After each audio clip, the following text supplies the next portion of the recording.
Good day, everyone. Today, I will tackle to you the infectious diseases of the heart. We will be covering rheumatic endocarditis, infective endocarditis, myocarditis, and pericarditis. Let's have a recap about the layers of the heart. So here, we have it here is the innermost layer, which is the endocardium. Next, we have the myocardium, which comprises the muscles of the heart. This is responsible for the relaxation and constriction of the heart to pump out blood. Over here, we have the pericardial layer, to which comprises the epicardium or the visceral layer. And here we have the parietal layer of the pericardium. We have here the pericardial cavity, to which houses the pericardial fluid.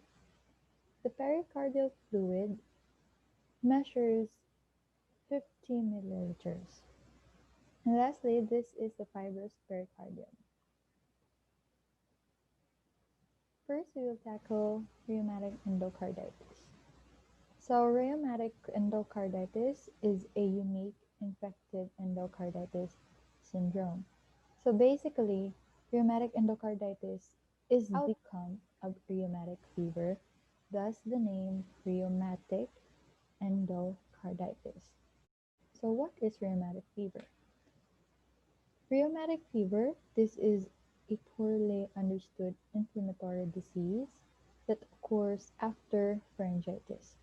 So studies have greatly proven that rheumatic fever is deeply associated with pharyngitis. It is a self-limiting illness. It is a self-limiting illness where it may resolve on its own or has no long-term harmful effects to the body. Highest prevalence of rheumatic fever has been recorded to children ages 5 to 14 years old. Diagnostic procedures for rheumatic fever is that there are guidelines set by the American Heart Association. Another one is the anti-streptolysin O titers, which is done twice. This measures the concentration of antibodies formed in the blood. For this type of test, the normal value is between 0 to 120 Todd units, and elevations noted over 333 Todd units indicates a recent streptococcal infection. Last diagnostic procedure is echocardiography. The echocardiography, as we all know, enables the physician and the nurse to have a visual presentation of the heart. This allows the physician and the nurse to see the presence of vegetations and the movement of the valves. So when we say vegetations, this basically means that, in other words, these are accumulations of bacteria or pathogens. Therapeutic management for rheumatic fever is that number one is medication therapy. So the most common use until now, or the most practiced use of medication for this disease is penicillin. However, since we have patients that are highly sensitive to penicillin, macrolides and cephalosporins are used. The goal of management is that first, there must be an eradication of GAB-HS or group A beta hemolytic streptococcus, the causative agent for pharyngitis, prevention of permanent cardiac damage, palliation of other symptoms, and lastly is prevention of recurrence. Pathophysiology. So rheumatic fever may occur due to untreated gas pharyngitis. Aside from that, Environmental factors can lead also to rheumatic fevers, such as oral or respiratory secretions, overcrowding, and poverty. Now, these factors here lead to autoimmune reactions and molecular mimicry. So, how does this occur? Now, this occurs in the cellular level.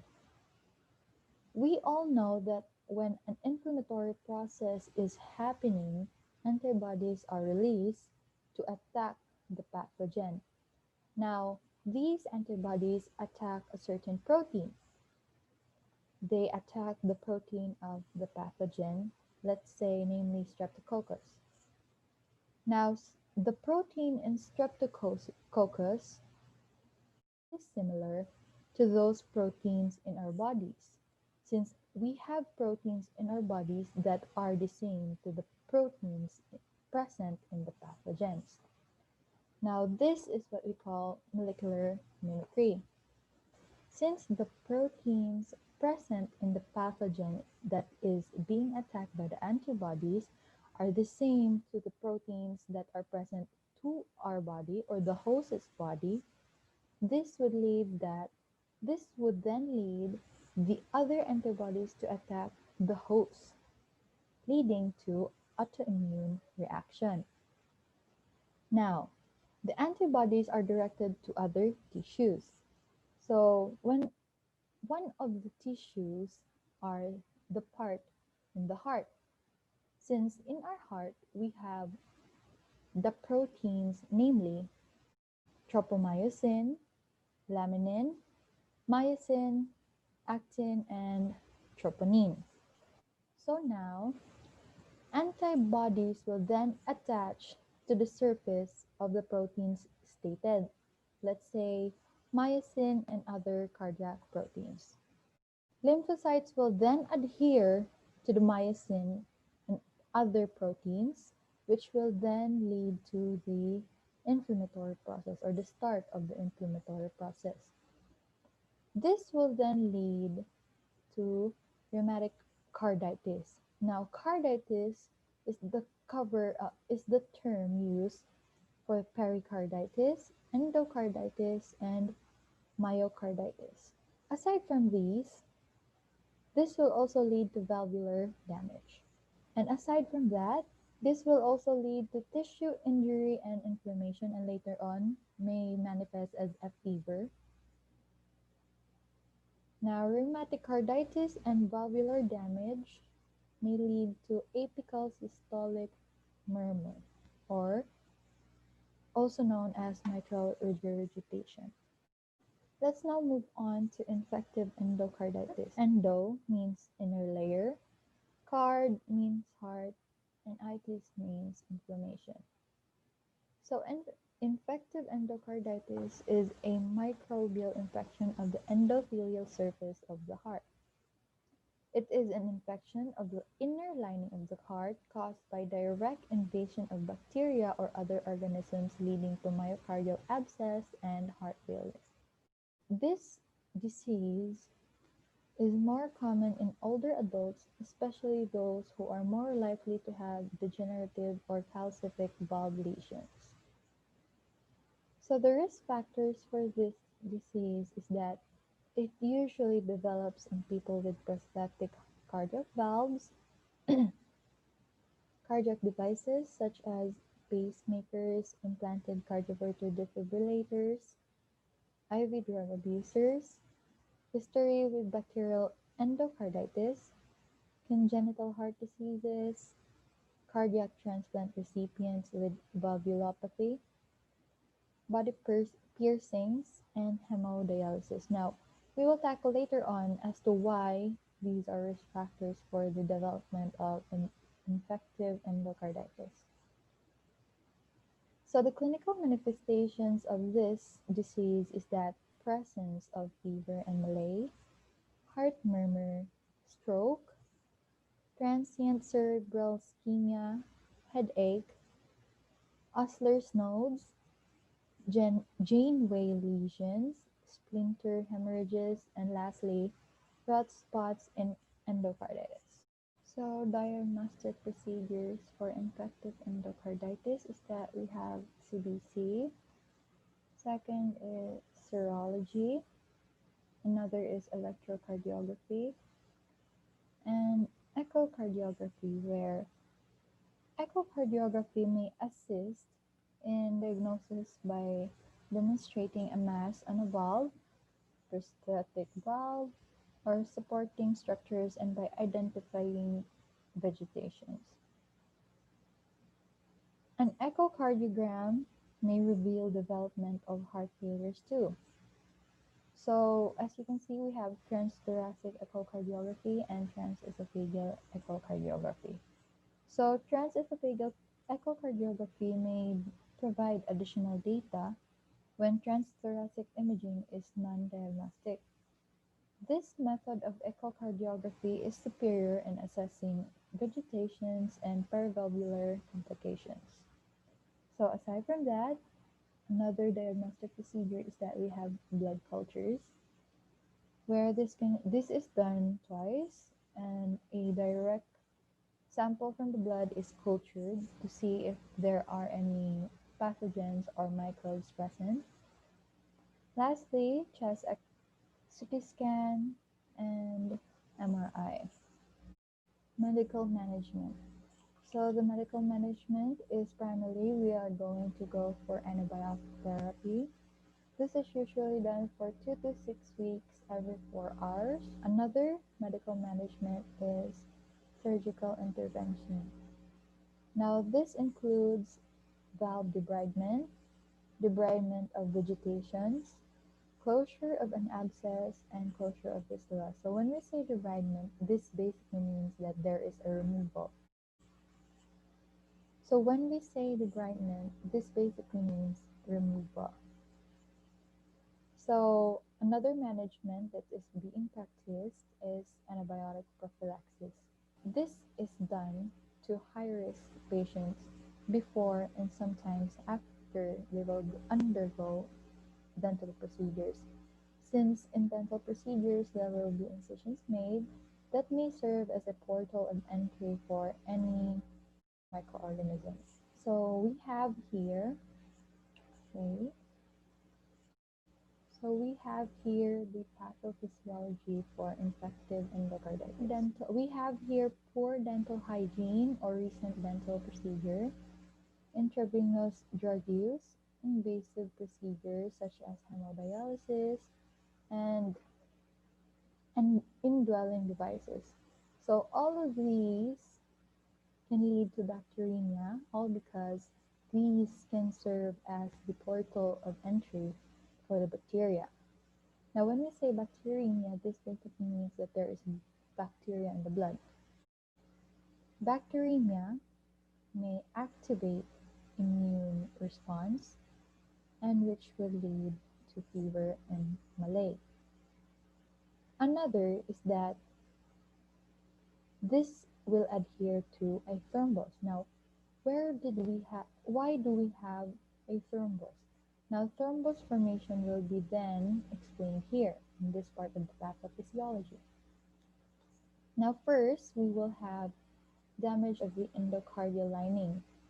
The damage of the endocardial lining is usually caused by the turbulence of blood, which usually appears in the valve, since this is the site for turbulence of blood. Next, the platelets and fibrin will then adhere to the site of damage. Then, these platelets and fibrin will then lead to thrombus formation on the surface of the blood. So since now we have a thrombus and we have bacteremia or bacteria in the blood, the bacteria will then adhere to the thrombus. Now this will then lead to bacterial vegetation. Bacterial vegetation will then lead to 3 different processes. So first, we will tackle the formation of immune complexes secondary to the infection. So what are immune complexes? So this is when antibodies react to antigens, certain antigens. And then these will then form to complexes in varying sizes. which are known as immune complexes. These immune complexes are continuously formed in the blood circulation and are removed by the immune cells through phagocytosis. However, in this type of immune complex, there is an excess of antigen.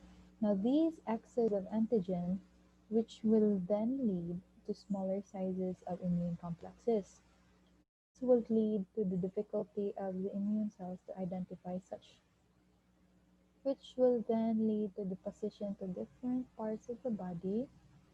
So the deposition, as mentioned earlier, there will be deposition in the kidney, to which will damage the glomerulus, leading to glomerulonephritis. Immune complexes causes vasculitis in retinal vessels, leading to red spots, and immune complexes that deposits subcutaneously will then lead to Osler's nose.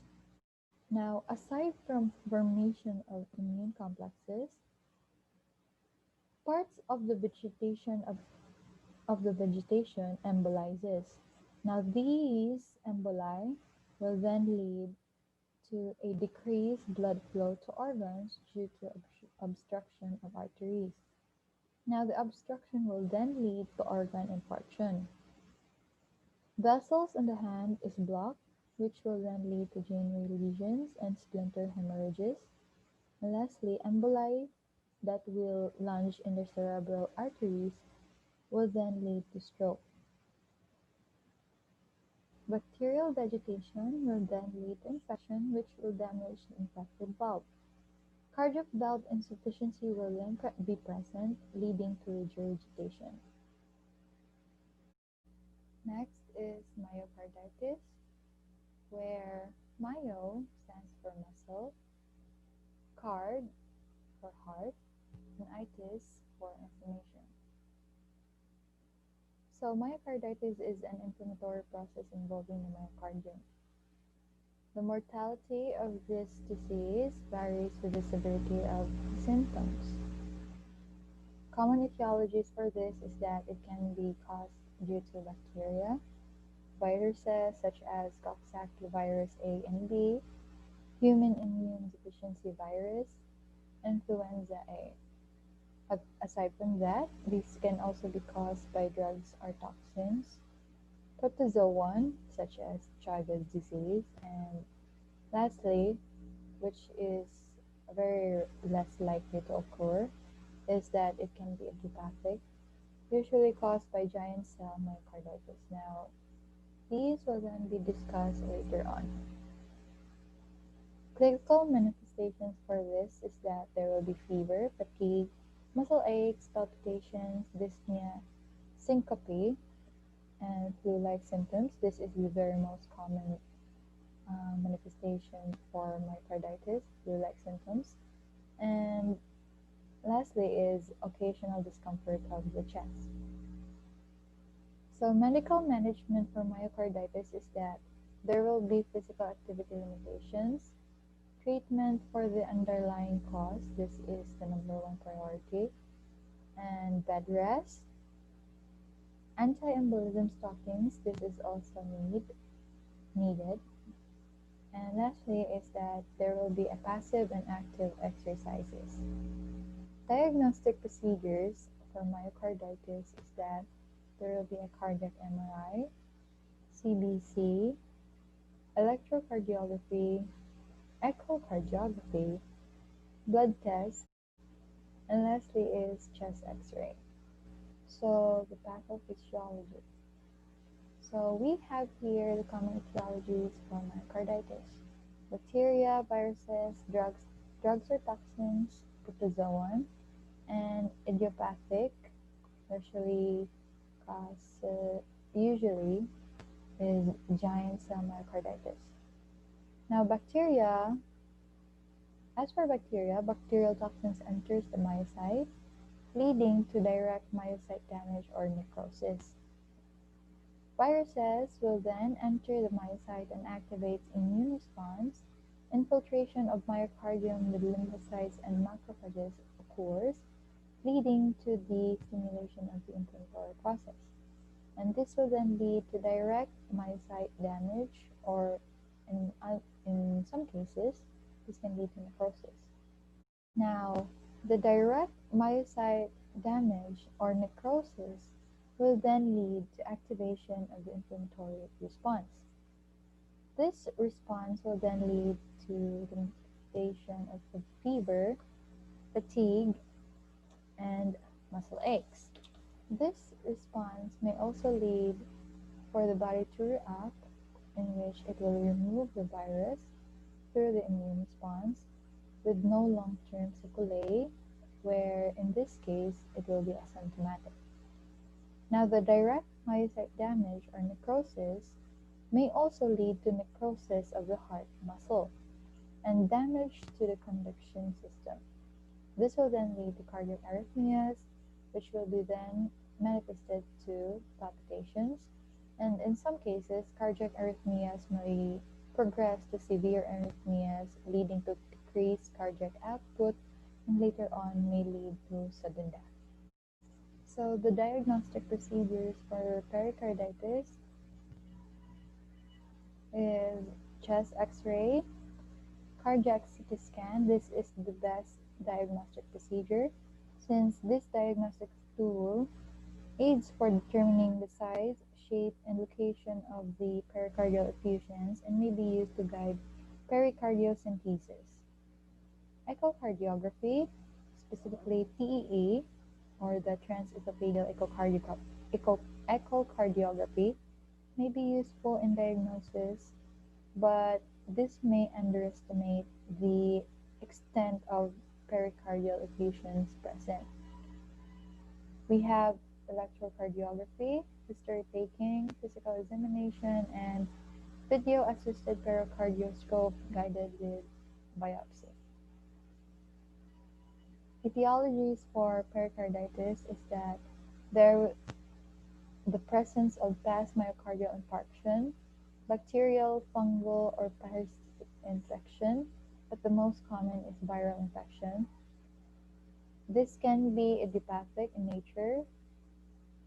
Inflammatory diseases may also cause pericarditis, uremia, and radiation therapy of the chest and torso. The peak occurrence is usually 5 to 9 months after treatment. Neoplastic diseases caused by metastasis from lung or breast cancers, leukemia, and primary neoplasms, direct trauma, and lastly is surgery. Clinical manifestations for pericarditis is that there will be an increased levels of erythrocyte sedimentation rate, C-reactive protein, or also known as CRP, and lastly an elevated white blood cell. There will be a manifestation of pleuritic chest pain, friction rub at the heart upon auscultation, mild fever, dyspnea, and respiratory stenting. So pathophysiology. Pathophysiology. So here we have the etiologies. Past myocardial infarction. Now, past myocardial infarction leads to tissue necrosis and scarring. Now, this here leads to the irritation of the pericardium, since this can initiate the inflammatory response. This will then lead to pericarditis. Bacterial, fungal, or parasitic infection, viral infection, idiopathic, inflammatory diseases, and other causes also lead to pericarditis. Now, with pericarditis, there is an elevated level of ESR, CRP, and WBC. This will then lead to the manifestation of fever and inflamed or infiltrated visceral and parietal pericardia rubbing. Now, the rubbing of these two will lead to pleuritic chest pain with inspiration while supine, and this will also lead to friction rub heard upon auscultation. Inflammatory cells and serum accumulate in the pericardial space. This will then lead to pericardial effusion. this is a complication for pericarditis if this is not managed well. Now, pericardial effusion, if not treated immediately, will then to further fluid accumulation, leading to the placing pressure to the heart. Now, the increasing pressure to the heart will then lead to tamponade, another complication. Pericarditis may also lead to the thickening of the pericardium and scarring. This occurs with fibrosis. So this will then lead to constrictive pericarditis, to which this will then lead to constrictive pericarditis, to which it is hard for the heart to relax and expand. Now this will then lead to decreased stroke volume and an increased heart rate. Medical management for pericarditis is that there will be an administration of analgesics and NSAIDs as prescribed. Pericardiocentesis, to which this is a procedure in which pericardial fluid is removed.